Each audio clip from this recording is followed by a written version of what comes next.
ہوں تواڈے سامنے میں خطاب واسطے جس ہستی نو دعوت دین لگا، ساڈے واسطے بڑی سعادت دی بات ہے کہ ساڈے اس پروگرام دے اندر پہلی دفعہ انہاں دی تشریف آوری ہوئی ہے۔ مسلسل پچھلے 2-3 سالاں تو اسی گزارش کر رہے ساں، لیکن بہرحال ہوتا وہی ہے جو اللہ نو منظور ہوتا ہے۔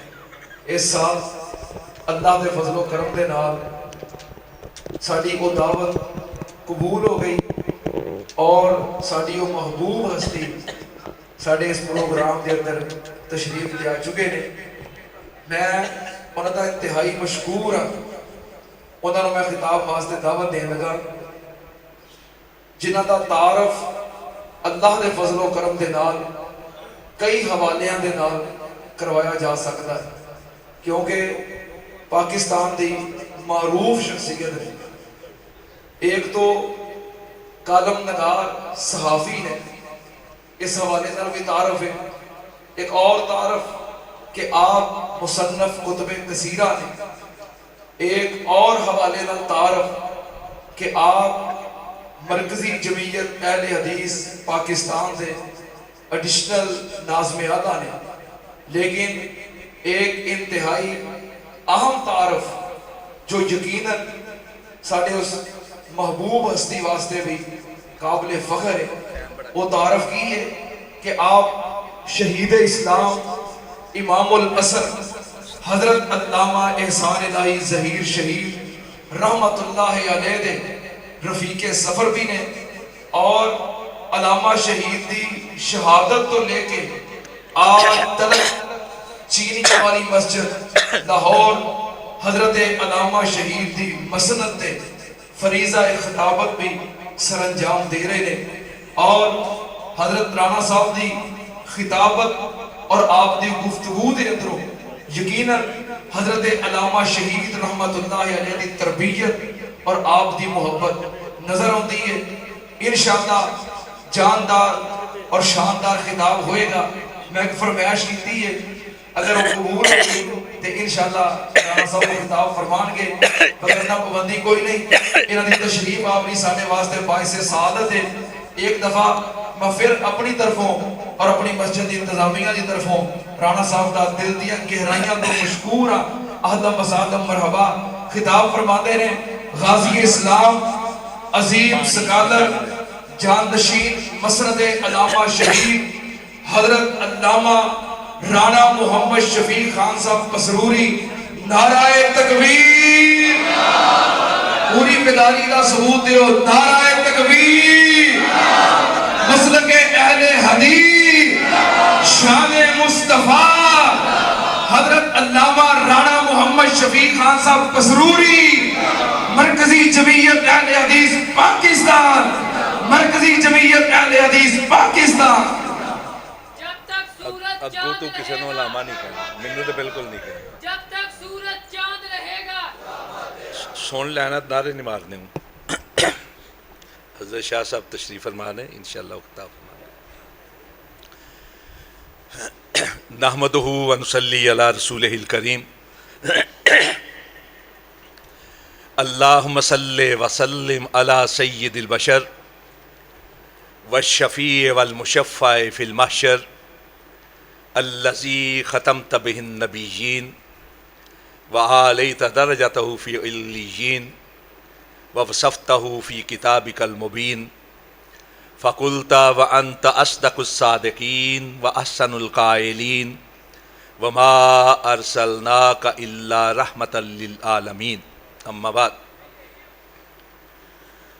وہ آئے کہ جنہیں کہیے رہبر کامل رہنمائے اکرم، وہ آئے کہ جنہیں لکھیے زندگی کا محسن اعظم، مبارک ہو زمانے کو کہ ختم المرسلین آئے، صحاب رحم بن کر رحمت للعالمین آئے۔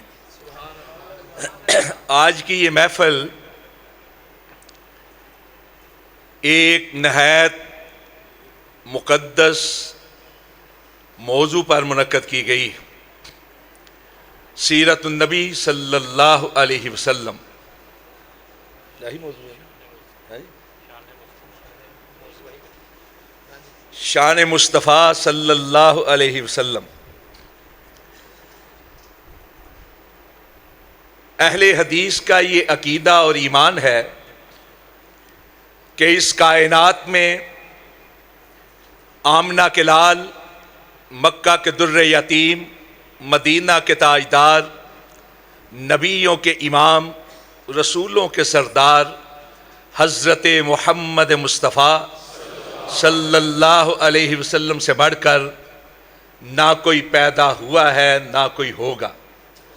مضت الدہور وما اتینا بمثلہ وَلَقَدْ أَتَا فَأَجَزْنَ عَنْ نُظَرَائِهِ. صدیاں بیت گئیں، زمانے لد گئے، کوئی آپ کی طرح کا پیدا نہ ہوا، اور جب آپ دنیا میں تشریف لے آئے، اب قیامت قائم ہو جائے، کوئی آپ کی طرح کا پیدا نہیں ہو سکتا. آپ عدیم النظیر ہیں، بے مثال ہیں، لاجواب ہیں. جب آپ جیسا کائنات میں کوئی پیدا ہی نہیں ہوا تو کون ہے کائنات میں جو آپ کی تعریف کا حق ادا کر پائے؟ کس کے پاس ہے سیارہ تقریر؟ کس کے پاس ہے ایسا ملکہ تحریر؟ کون ہے ایسی قوت بیانی کا صاحب، اور کون ہے ایسی طاقت لسانی کا مالک کہ جو مدینے والے کی شان، ان کی شایان شان بیان کرنے کی سکت رکھتا؟ کوئی نہیں. ہم اہل حدیث کا یہ عقیدہ اور ایمان ہے کہ کائنات میں کوئی ایسا لسان نہیں، کوئی ایسا صاحب بدیع و بیان نہیں کہ جو آپ کی تعریف کا حق ادا کر سکے.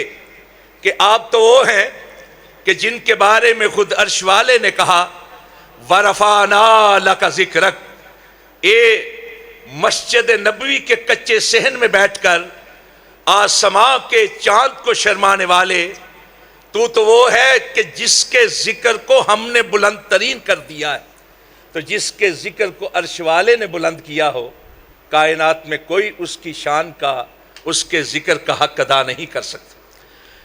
اللہ کی بلندی، کوئی بڑے سے بڑا صاحب بدیع و بیان اپنے فہم و ادراک کو لاکھ پرے پرواز باندھ لے، جتنا چاہے بلند اڑ لے، اللہ کی بلندی کو چھونے کا تصور بھی نہیں کیا جا سکتا. بلکہ ایسے تصور کے تصور کا تصور بھی محال ہے جس کے ذکر کو عرش والے نے بلند کیا. اس آیت کی تفسیر میں امام بغوی رحمۃ اللہ علیہ، امام ابن کثیر رحمۃ اللہ علیہ اور دیگر مفسرین نے ایک روایت نقل کی ہے حضرت ابو سعید خدری رضی اللہ تعالیٰ عنہ، اور اس کے علاوہ کئی اور لوگوں سے روایت کہ جب یہ آیت مبارکہ نازل ہوئی وَرَفَعْنَا لَكَ ذِكْرَكَ، تو پیارے رسول صلی اللہ علیہ وسلم نے جبریل امین علیہ تحیت و تسلیم سے پوچھا، اے جبرائیل، وہ بلندیاں کیا ہیں جن سے میرے ذکر کو ہمکنار کیا گیا ہے؟ وہ بالائیاں، وہ اونچائیاں کیا ہیں جن سے میرے ذکر کو ہمکنار کیا گیا ہے؟ تو جبریل نے کہا، حدیث قدسی ہے، عرش والے کا فرمان کہ اذا ذکرت مائی، سونے تیرے ذکر کی بلندیوں کی کیفیت یہ ہے کہ جہاں جہاں میرا ذکر ہوگا وہاں وہاں تیرا ذکر ہوگا. جہاں میری شان خدائی کا ڈنکا بجے گا، تیری شان مصطفی کا ڈنکا بجے گا. جہاں میری شان ربوبیت کا تذکرہ ہوگا، تیری شان رسالت کا تذکرہ ہوگا. اور آپ دیکھیے ایک مسلم کی حیثیت سے کہ بچے کے کان میں اذان جب ہوتی ہے تب سے لے کر جب اس کو قبر کے اندر رکھا جاتا ہے اس وقت تک اللہ کے ذکر کے ساتھ ساتھ رسول اللہ کا ذکر ہوتا ہے صلی اللہ علیہ وسلم. اور حضرت حسان بن ثابت رضی اللہ تعالیٰ عنہ، کون حسان؟ کائنات میں سب سے بڑھ کر مداح رسول، کائنات میں سب سے بڑے نعت خواں وہ حسان کہ جن کے لیے اللہ کے نبی اپنا ممبر بچھا دیا کرتے تھے اور اپنے ممبر پہ بٹھا کر حسان کو اپنی نعت سنا کرتے تھے اور فرماتے حسان مؤید بروح القدس ہے، اللہ جبریل کے ذریعے سے حسان کی مدد کرے۔ وہ فرماتے ہیں نعت کے شعر میں اور اس آیت کی تشریح اور تفسیر میں کہ ضم الالہ اسم النبی ما اسمہ اذا قال فی الخمس المؤذن اشہد وشک لہ من اسمہ لیجلہ فذو العرش محمود وہذا محمد صلی اللہ علیہ وسلم۔ لوگو تمہیں کیا معلوم کہ اللہ نے اپنے سونے نبی کا ذکر کس طرح بلند کیا ہے؟ ایک ہی دلیل دی، کہا اللہ نے اپنے نام کے ساتھ اپنے نبی کے نام کو ضم کر دیا کہ ایک مؤذن ایک دن میں ایک جگہ میں 5 بار اذان دیتے ہوئے جب یہ کہتا ہے اشہد اللہ الہ الا اللہ تو ساتھ ہی کہتا ہے اشہد ان محمد رسول اللہ، اپنے نبی کا نام اپنے نام کے ساتھ ضم کر لیا ہے۔ اور حضرت حسان نے سونے نبی کے ذکر کی بلندیوں کے لیے ایک دلیل پیش کی ہے اذان کی۔ اذان کائنات کی واحد آواز ہے جو پورے ذوق و شوق کے ساتھ نہایت حزم و احتیاط سے بلند کی جاتی ہے۔ دنیا کے جتنے طبقات ہیں، کیا یہود، کیا نصارہ، کیا مجوس، اللہ کے ماننے والے یا اللہ کے نہ ماننے والے، کسی کے پاس ایسی آواز نہیں جیسی اہل اسلام کے پاس اذان کی صورت میں۔ اور یہ اذان کی آواز صرف خطہ حجاز ہی میں بلند نہیں ہوتی، یہ اذان کی آواز صرف عالم اسلام کے ممالک ہی میں بلند نہیں ہوتی، یہ اذان کی آواز کفرزار ہند میں بھی بلند ہوتی ہے۔ آج دنیا کا کوئی ملک ایسا نہیں جہاں مسلمان موجود نہ ہو، اور جہاں جہاں مسلمان ہیں وہاں وہاں اذان کی آواز بلند ہوتی ہے۔ آج سے 30-35 سال پہلے میں نے ایک مشاہدہ اور مطالعہ جو ہے وہ پیش کیا تھا کہ کائنات کے اندر دنیا کے اندر اس ارضی زمین کے اوپر سب سے پہلے فجر کا وقت انڈونیشیا کے مشرقی جزائر میں ہوتا ہے، اور انڈونیشیا کے مشرقی جزائر سے لے کر انڈونیشیا کے مغربی جزائر تک صرف انڈونیشیا کے اندر 1 گھنٹہ 25 منٹ تک اذان کی آواز گونجتی ہے۔ ابھی انڈونیشیا میں فجر کی اذان کا وقت ختم نہیں ہوتا کہ سماٹرا کے ساتھ ساتھ ملایا اور ملیشیا کے اندر فجر کی اذانیں شروع ہو جاتی ہیں۔ پھر اس کے بعد برما کے ساتھ بنگلہ دیش کے اندر اور ڈھاکہ اور کلکتہ کا ایک ہی وقت ہے۔ پھر کلکتہ سے لے کر سری نگر تک صرف اس علاقے کے اندر 1 گھنٹہ 40 منٹ تک فجر کی اذانیں گونجتی ہیں۔ ابھی وہاں وقت ختم نہیں ہوتا کہ پاکستان میں شروع ہو جاتا ہے، اور پاکستان میں شگرگر سے لے کر گوادر تک پہلے وقت کے مطابق 40 منٹ تک اذانیں گونجتی ہیں۔ پہلا وقت ختم نہیں ہوتا، دوسرا شروع ہو جاتا ہے۔ اور پاکستان کے ساتھ ساتھ افغانستان کے ساتھ ساتھ ایران میں، ترکی میں، پھر انٹاکیہ سے لے کر یونان تک ابھی فجر کی اذانیں گونج رہی ہوتی ہیں کہ خطہ عرب کے ممالک میں فجر کا وقت شروع ہو جاتا ہے۔ عرب امارات، پھر حجاز مقدس، پھر شام، پھر اردن، پھر مصر کے راستے، افریقی ممالک کے اندر، افریقی ممالک کے بعد بحر اوقیانوس کے ساحلی ممالک کے اندر۔ اور حضرات یہ امر واقع ہے، حقیقت ہے کہ ابھی افریقی ممالک کے اندر فجر کی اذانیں گونج رہی ہوتی ہیں کہ انڈونیشیا کے مشرقی جزائر کے اندر ظہر کا وقت شروع ہو جاتا ہے، ظہر کا وقت ختم نہیں ہوتا کہ عصر کا شروع ہو جاتا ہے، عصر کا ختم نہیں ہوتا کہ مغرب کا ہو جاتا ہے، مغرب کا ختم نہیں ہوتا کہ عشاء کا ہو جاتا ہے، اور عشاء کی اذان 9 گھنٹے 40 منٹ کا فاصلہ طے کر کے ابھی افریقی ممالک کے دروازوں کو کھٹکھٹا رہی ہوتی ہے کہ انڈونیشیا کے مشرقی جزائر میں پھر فجر کا وقت شروع ہو جاتا ہے۔ پورے 24 گھنٹے کوئی ایک گھڑی ایسی نہیں کہ جب دنیا کے کسی نہ کسی علاقے کے اندر اللہ کی کبریائی کے ساتھ ساتھ رسول اللہ کی مصطفیٰ کا ڈنکا نہ بجے۔ اس طرف اشارہ کیا تھا حضرت حسان بن ثابت رضی اللہ تعالیٰ، کہا ضم الالہ اسم النبی ما اسمہی اذا قال فی الخمس المؤذن اشہد۔ لوگو، اللہ نے اپنے نام کے ساتھ اپنے نبی کے نام کو ضم کر لیا کہ ایک مؤذن ایک دن میں 5 وقت کی اذان دیتے ہوئے جب کہتا ہے اشہد اللہ الہ الا اللہ تو ساتھ ہی کہتا ہے اشہد ان محمد رسول اللہ۔ یہاں کہا ضم کیا ہے، اور دوسرے شعر میں کیا کہا؟ اس کو کہتے ہیں سنت طباق۔ کہا وشک لہ من اسمہ لیجلہ فذل عرش محمود وہذا محمد۔ کہا اپنے نام میں سے اپنے نبی کے نام کو نکالا کہ عرش والا محمود ہے اور سونا نبی محمد ہے صلی اللہ علیہ وسلم۔ بارے خدایا یہ کس کا نام میری زباں پہ آیا کہ میرے نطق نے بوسے میری زباں کے لیے۔ قربان جائیے نام نامی اسم گرامی محمد کے صلی اللہ علیہ وسلم ہونٹ ہونٹوں میں پیوست ہو کر رہ جاتے ہیں، ایک شیرینی سی لہجے میں گھل جاتی ہے۔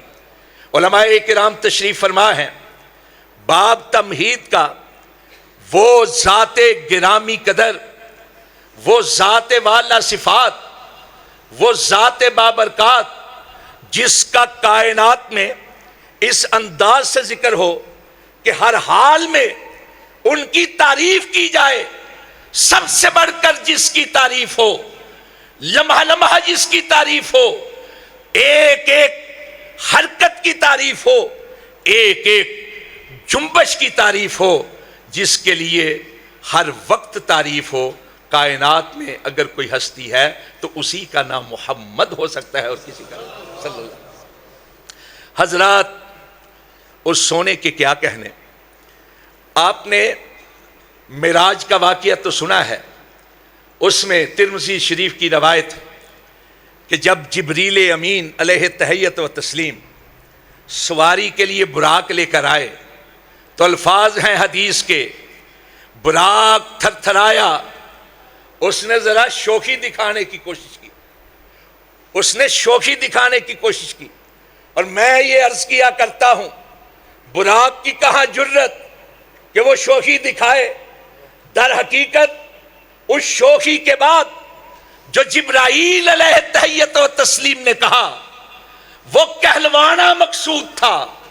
کہا اب محمد تفعل ھذا، تو جانتا ہے کس کو شوخی دکھا رہا ہے؟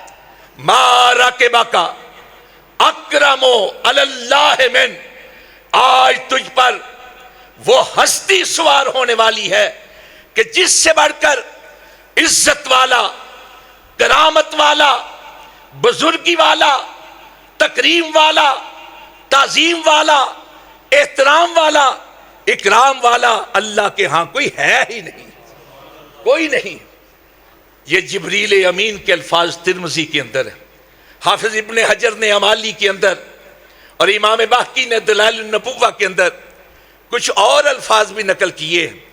کہا کلبت مشارق الارض و مغاربہا لم ارا مثل محمد صلی اللہ علیہ وسلم۔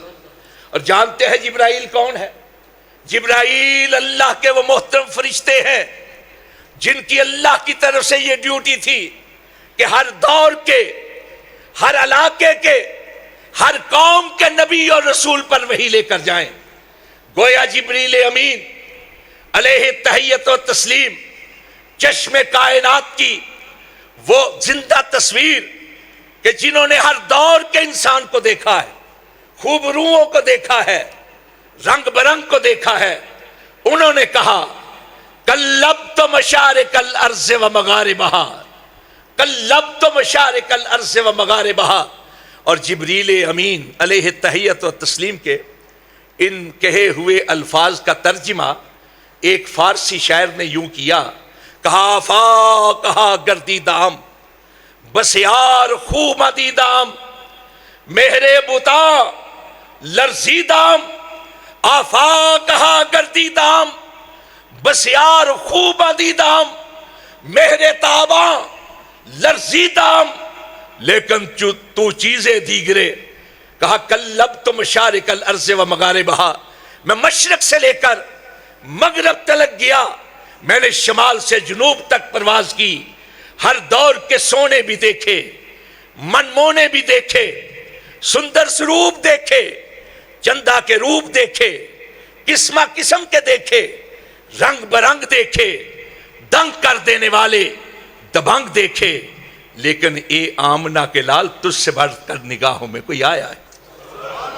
کس طرح آتا کہ اس سے بڑھ کر تو کائنات میں کوئی پیدا ہی نہیں ہوا، اور جب کائنات میں اس سے بڑھ کر کوئی پیدا ہی نہیں ہوا تو کون ہے کائنات میں جو اس کی شان، اس کی شایان شان بیان کرنے کی سکت رکھتا؟ حسان ہی نے کہا تھا وَأَحْسَنَ مِنْكَ لَمْ تَرَقَتُّ عَيْنٌ وَأَجْمَلَ مِنْكَ لَمْ تَلِدِ النِّسَاءُ خُلِقْتَ مُبَرًّا مِنْ كُلِّ عَيْبٍ كَأَنَّكَ قَدْ خُلِقْتَ كَمَا تَشَاءُ۔ آقا آپ ایسے خوبصورت، خوبصورت، خوب روح، خوش جمال، خوش خصال، حسن تمثال، شمس مثال ایسے، صاحب جمال ایسے، صاحب کمال ایسے کہ کمالات کے کمال کو پہنچے ہوئے اور حسن صفات کے اتمام کو پہنچے ہوئے کہ آپ سے بڑھ کر حسین و جمیل، وجیح و شکیل کائنات کی کسی آنکھ نے دیکھا ہی نہیں، اور کائنات کی کوئی آنکھ آپ سے بڑھ کر سونا اور منمونا کس طرح دیکھتی کہ آپ سے بڑھ کر حسن و جمال کا پیکر، رعنائیوں کا مجمع، ضیاءپاشیوں کا راکب کائنات کی کسی ماں نے جنا ہی نہیں۔ آپ عیوب سے مبرہ، نقائص سے مصفہ، خامیوں سے پاک، کجیوں سے صاف اس طرح پیدا ہوئے ہیں کہ ایسے دکھائی دیتا ہے جیسے خالق نے آپ کو آپ کی مرضی کے مطابق پیدا کیا، اس سے بڑھ کر تو کوئی پیدا ہی نہیں ہوا۔ یہ ہے اہل حدیث کا عقیدہ، جب اس سے بڑھ کر کوئی پیدا ہی نہیں ہوا تو کون ہے جو اس کی تعریف کا حق ادا کر سکے؟ حضرات، کون ہے اس کائنات میں جو زمین پہ کھڑے ہو کر آسمان کی طرف انگلی اٹھائے اور اللہ اس کی اٹھی ہوئی انگلی کی لاج رکھ کے آسمان کے چاند کو دو ٹکڑے کر دے؟ کون ہے اس کائنات میں جو اپنا لعاب دہن نابینا کی آنکھ میں لگائے تو اللہ اس کے لعاب کی برکت سے نابینا کو بینا کر دے؟ کون ہے اس کائنات میں کہ جس کے تھوک کی برکت سے اللہ کھاری کنویں کو میٹھا کر دے؟ کون ہے اس کائنات میں جو اپنا لعاب دہن کسی پکوان میں ڈالے تو لوگ کھاتے چلے جائیں، کھانے میں کمی واقع نہ ہو؟ کون ہے اس کائنات میں جو مٹھی بھر ریت پھینکے دشمن کی طرف تو اللہ اس کی مٹھی ریت کو تیز آندھی میں بدل دے؟ کون ہے اس کائنات میں کہ جس کے اٹھے ہوئے چہرے کی لاج رکھ کے رب قبلہ کو تبدیل کر دے؟ کون ہے اس کائنات میں کہ جس نے جہاں کھڑے ہو کر نماز ادا کر لی اللہ نے اس جگہ کو روضۃ من ریاض الجنہ، جنت کے باغیچوں میں سے ایک باغیچہ بنا دیا؟ باہمی نفرت و کینہ تھا، وتیرہ جن کا سبق ان کو انس و الفت کا پڑھایا کس نے؟ جو شراب اور نشے کے تھے، ازل سے مشتاق میں وحدت کا انہیں جام پلایا کس نے؟ دخترے ہار سے غمگی کو رہائی بخشی، قید پرغم سے غلاموں کو چھڑایا کس نے؟ کس نے ریت کے ذروں کو اٹھایا اور صحرا کر دیا؟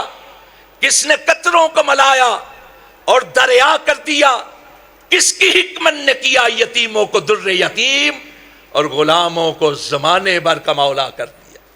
شوق مغرور کا کس شخص نے توڑا طلسم، اور منہدم کس نے الہ کیسر و کسرا کر دیا؟ شوق مغرور کا کس شخص نے توڑا طلسم، اور منہدم کس نے الہ کیسر و کسرا کر دیا؟ حسن کائنات تھا پوشیدہ 7 پردوں میں، کس نے اس کو عالم آشکارا کر دیا؟ اور جیتے ہیں جو مرتے ہیں حق کے نام پر، اللہ اللہ کس نے موت کو مسیحا کر دیا؟ وہ ہے صاحب مدحت جناب محمد علی صلی اللہ علیہ وسلم، جس کی نعت نے تعریفوں کو کنارہ کر دیا۔ زبانیں گنگ ہو سکتی ہیں، لغات کے الفاظ ختم ہو سکتے ہیں، قوا مزمل ہو سکتے ہیں، وقت بیتتا بیتتا چلا جائے، لیکن مدینے والے کی شان، ان کی شایان شان بیان کرنے کی کسی میں سکت نہیں۔ میں آخرش آپ کے قیمتی وقت کا احساس کرتے ہوئے مسند دارمی کی ایک روایت آپ کے گوش گزار کر کے آپ سے اجازت چاہوں گا، اور حضرت شاہ صاحب کا خطاب سنیں گے۔ سونے نبی ارشاد فرماتے ہیں، ایک روز میں وادی بطحا میں آرام کر رہا تھا، میری آنکھیں سو رہی تھی، میرا دل جاگ رہا تھا کہ ایسے میں آسمان سے 2 فرشتے اترے، ایک زمین پر آن ٹھہرا، دوسرا فضاؤں میں محو پرواز رہا۔ پھر ایک نے دوسرے سے پوچھا، کیا یہ وہی ہیں جن کی طرف ہم کو بھیجا گیا ہے؟ دوسرے کہا، ہاں یہی تو ہیں۔ فرمایا پھر ایک ترازو قائم کیا گیا، ایک میزان، اس کے ایک پلڑے میں ایک عام شخص کو رکھا گیا، دوسرے پلڑے میں مجھ کو رکھا گیا، میرا پلڑا وزنی رہا۔ پھر ایک کی جگہ پہ 10 کو میرے ساتھ تولا گیا، میرا پلڑا تب بھی بوجھل ٹھہرا۔ پھر 10 کی جگہ 100 میرے ساتھ ترازو کیے گئے، میرا پلڑا پھر بھی بھاری کا بھاری۔ پھر 1000 کو میرے ساتھ تولا گیا، اور 1000 والا پلڑا یکدم اوپر کی طرف اٹھا، ہلکورے لینے لگا، کأنما ینصرون علی من خفت المیزان، ایسے دکھائی دیتا تھا کہ اپنی بے وزنی کی وجہ سے ہلکورے لیتا ہوا یہ پلڑا الٹ جائے گا، اور 1000 کے 1000 مجھ پر آن گرے۔ ایسے میں ایک فرشتے نے دوسرے سے کہا، اور حضرات یہی ہے مسلک اہل حدیث، یہی ہے اہل حدیث کی دعوت، اور یہی ہے شان مصطفیٰ صلی اللہ علیہ وسلم، جو ایک فرشتے نے دوسرے سے کہا کیا گن گن کے تول رہے ہو؟ لو وزنت الدنیا کلہا لرجہا، اگر ایک پلے میں ساری کائنات کے مدبر، ساری کائنات کے مفکر، ساری کائنات کے مصلح، ساری کائنات کے ریفارمر، ساری کائنات کے پیر فقیر، امام مجتہد، ساری کائنات کے صاحبان جمال و کمال، کیا چھوٹے بڑے، لو وزنت الدنیا کلہا، ساری کائنات والے ایک پلڑے میں ہوں اور دوسرے پلڑے میں اکیلے آمنہ کے لال ہوں، لو وزنت الدنیا کلہا لرجہا، ساری کائنات والے مل کر بھی اکیلے آمنہ کے لال کا مقابلہ نہیں کر سکتے۔ یہ ہے مسلک اہل حدیث، یہ ہے ہماری دعوت، اور یہی ہے شان مصطفیٰ صلی اللہ علیہ وسلم۔ آج لوگ ہمیں تانا دیتے، حضرت علامہ شہید فرمایا کرتے تھے، ہم نے کسی کے گھر ڈاکہ تو نہیں ڈالا، کسی کے باپ کو تو قتل نہیں کیا، کسی کی بھینس جا کر تو نہیں چرائی، کیوں تانا دیتے؟ خونے نہ کر دائم، کسے راہ نہ کشتائم، جرمم ہمی کے عاش کے روئے تو گشتائم۔ ہمارا جرم صرف یہ ہے کہ ہم کہتے ہیں مدینے والے کے ہوتے ہوئے اور کسی کی طرف دیکھنا گوارا نہیں۔ مدینے والے کی ذات جیسی کسی کی ذات نہیں، مدینے والے کی ذات جیسی کسی کی ذات نہیں۔ اگر مدینے والے کی ذات جیسی کسی کی ذات نہیں تو رب کعبہ کی قسم اس کی بات جیسی بھی کسی کی بات نہیں۔ یہی ہے مسلک اہل حدیث۔ ہمیں کیا پڑی ہے لوگوں کے تانے برداشت کرنے کی؟ آج بھی جو دن منایا گیا ہے، کیا کہتے ہیں لوگ؟ یہ گستاخ ہے معاذ اللہ، شیطان تک بنا دیا گیا ہے۔ ہمیں کیا پڑی تھی گالیاں کھانے کی؟ وجہ صرف یہ ہے کہ ہم یہ کہتے ہیں کہ دین صرف اس چیز کا نام پہ ہے جس پر مدینے والے کی مہر لگی ہوئی ہے، اور یہ دین مکمل ہو گیا تھا سونے نبی کی زندگی مبارکہ، مکمل ہو گیا تھا۔ الیوم اکملت لکم دینکم واتممت علیکم نعمتی ورضیت لکم الاسلام دینا۔ جب سونے کی زندگی میں دین مکمل ہو گیا، جو وہاں ہے امنا و صدقنا، جو وہاں نہیں ہماری جرت نہیں ہو سکتی کہ ہم سونے مدینے والے کے دین میں اس کو شامل کریں۔ میں آخر اگر شاہ جی کی اجازت ہو، صرف 2-4 منٹ، اچھا صرف دو چیزیں آپ کے گوش گزار کرنا چاہتا ہوں۔ پیارے رسول صلی اللہ علیہ وسلم کی 2 حیثیتیں ہیں، ایک ہے محمد بن عبداللہ کی، اور دوسری حیثیت ہے محمد الرسول اللہ کی۔ مکہ والے محمد بن عبداللہ کو مانتے تھے، محمد الرسول اللہ کو نہیں مانا۔ محمد بن عبداللہ کو مانتے تھے۔ ابو لہب نے آپ کی ولادت کی خوشی منائی، مکہ والوں نے کہا صادق ہے، امین ہے، اپنی امانتیں رکھواتے تھے سونے کے پاس، اپنے جھگڑے جو ہیں ان کے فیصلے کرواتے تھے، اور کہا کرتے تھے لا یوزن بہ رجل عقلا ولا شرفا ولا عدل، کہ کوئی اور جوان ایسا سونا نہیں، ایسا معزز نہیں، ایسا محترم نہیں، ایسی سچی بات کرنے والا کوئی۔ مانتے تھے، لاڈ کرتے تھے، پیار کرتے تھے۔ لیکن جب محمد بن عبداللہ نے کہا میں محمد الرسول اللہ بن گیا ہوں، تو انہی مکہ والوں نے انکار کرنا شروع کر دیا۔ مثال کے طور پر سب سے پہلے آپ کی ولادت کی خوشی کس نے منائی تھی؟ ابو لہب نے، سگا چچا تھا۔ لونڈی نے آ کر بتایا، اس کو انعام و اکرام سے نواز دیا۔ ابو لہب، اور 40 سال کے بعد جب سید الرسول نے کہا کوہ صفا پہ کھڑے ہو کر کہ میں رسول بنا دیا گیا ہوں، قولوا لا الہ الا اللہ، عبادت کے لائق صرف اللہ ہے، اس کے علاوہ کسی اور کی عبادت نہیں کرنی، تو سب سے پہلے آپ کی بات کی مخالفت کرنے والا، آپ کی نبوت کی مخالفت کرنے والا، آپ کی رسالت کی مخالفت کرنے والا کوئی اور نہیں تھا، وہی ابو لہب تھا جس نے ولادت کی خوشی منائی۔ اور اس نے جو الفاظ کہے تھے، اللہ رب العزت نے اس کی پھٹکار کے طور پر سورت نازل کی۔ آج تک اور قیامت تک ہر قرآن پاک پڑھنے والا کہتا ہے تبت یدا ابی لہب، اے ابو لہب، تبت یدا ابی لہب و تب، ابو لہب تو برباد ہو جائے، ستیاناس ہو تیرا، ہلاکت ہے تیرے لیے۔ حضرات، سوچنے کی بات یہ ہے، ولادت کی خوشی اصل چیز نہیں، اصل چیز رسول اللہ کی رسالت ہے، رسول اللہ کی نبوت ہے، رسول اللہ کی تعلیمات ہیں، رسول اللہ کے احکامات ہیں، رسول اللہ کے فرامین۔ اللہ رب العزت نے قرآن پاک میں آپ کی ولادت کو احسان نہیں بیان کیا، آپ کی بعثت کو احسان بیان کیا۔ لقد من اللہ علی المومنین، لقد من اللہ علی المومنین اذ بعث فیہم رسولا من انفسہم یتلو علیہم من آیاتہ ویزکیہم ویعلمہم الکتاب والحکمہ۔ اللہ نے احسان کیا مومنوں پر کہ ان میں سے، ان کے نفسوں میں سے ایک رسول مبعوث کیا۔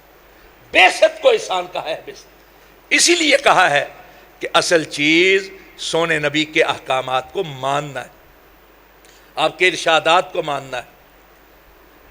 اگر آج میں جھنڈیاں نہیں لگا سکا تو کوئی بات نہیں، ایک کاش میں سونے نبی کی شریعت کا، آپ کے دین کا جھنڈا بلند کرنے کی توفیق رکھتا ہوں۔ آج اگر میں رنگ نہیں بکھیر سکا تو کوئی بات نہیں، ایک کاش مجھے یہ توفیق ملے کہ میں اپنی زندگی کو سونے نبی کی سیرت کے اندر رنگ لوں۔ آج اگر کمک میں نہیں جلا سکا تو کوئی بات نہیں، ایک کاش میں اپنی زندگی کو سونے نبی کی تعلیمات کے ساتھ منور کر سکوں۔ یہ ہے، تم مناتے ہو دن، جس کا دن مناتے ہو اس کو مناؤ تو بات بنے نا۔